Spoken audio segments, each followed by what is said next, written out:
Thank you all for approving our presence here. My name is Elaine. I'm from the Department of Curriculum Instruction in the School Ed. I'm Jason. I'm a second-year graduate student in the Department of Educational Leadership and Policy Analysis. So our point is pretty short and sweet. We think graduate assistants on campus need to be paid more. So we have 5 minutes. We begin with 5 minutes to run through our reasons why we feel that way.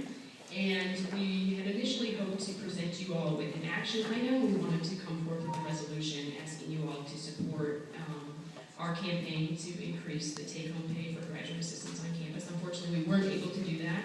So this is sort of an information alert, but we hope it puts a little bit of fire under your collective seats to take our campaign into consideration. So you all probably know that graduate assistants, your graduate assistants are students and they're also employees on campus. And as students, we pay segregated fees. And as employees on campus, we receive wages and health insurance, which we pay a premium for.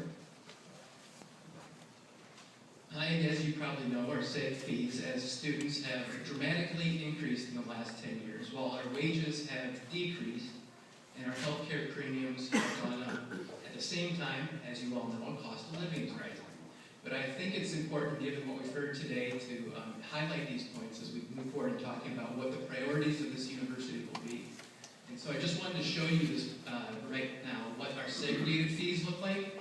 You'll notice that our SAG fees have almost doubled in the last 10 years, from $571 in 2002 to over $1,100 today. And if you compare that to what the typical TA makes in gross income monthly, you'll notice that the typical TA is actually paying more than a month's salary back to the institution in the form of segregated fees alone. Additionally, our healthcare costs have gone up by quite a bit, as most of yours have as well. They've more than doubled since Act 10 and are now somewhere around $400. This year, I think it's much higher, getting closer to $500. And this is for single students. This does not take into account students who are supporting their families as well. So the general picture is that our take-home pay has gone down. This slide, we've received a net loss of $1,600 since 2002. And just to put it into perspective, the federal poverty guidelines for a household of one are $2,000 above what the average wage of a standard TA on campus receives.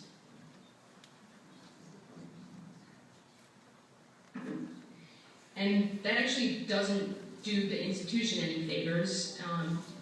In the Big Ten alone, our peer institutes, we're the third from the bottom in terms of the pay for graduate assistants.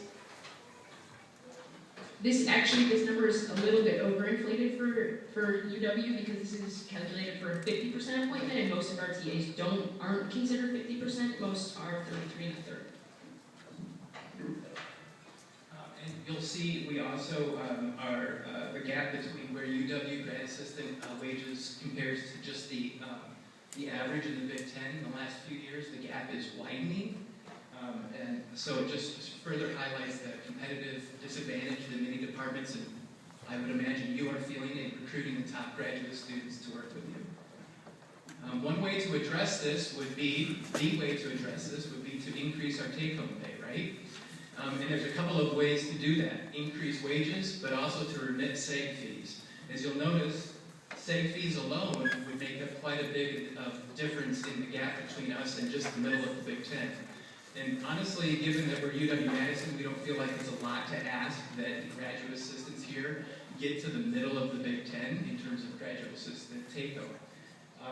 But we need to talk about increasing wages and SAG fees, because if we talk about increasing wages alone and don't address SAG fees in some capacity, what we will see is that those SAG fees will continue to eat up what we gain in our wages. So this is a take-home campaign that addresses those.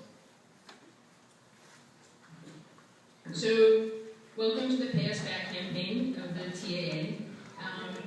We began this campaign about a month ago. We sent over 500 letters to Daryl Gazelle. Daryl, did you get mine? And we've also received a lot of support from faculty and departments for our campaign. 15 departments have approved a statement calling on central administration to address this as a priority. And we now bring it forward to you all, asking for you to take this into your hands. We know that there's a lot on the plate right now, but we think that this is a priority. It's also something that has been studied before by many people. In 2007, a group of committed faculty did a wonderful report chronicling the hardships of TAs and PAs on campus, especially relative to peer institutions. So we're not concerned with the lack of study of the issue. What we're asking for is a call to action. So thank you.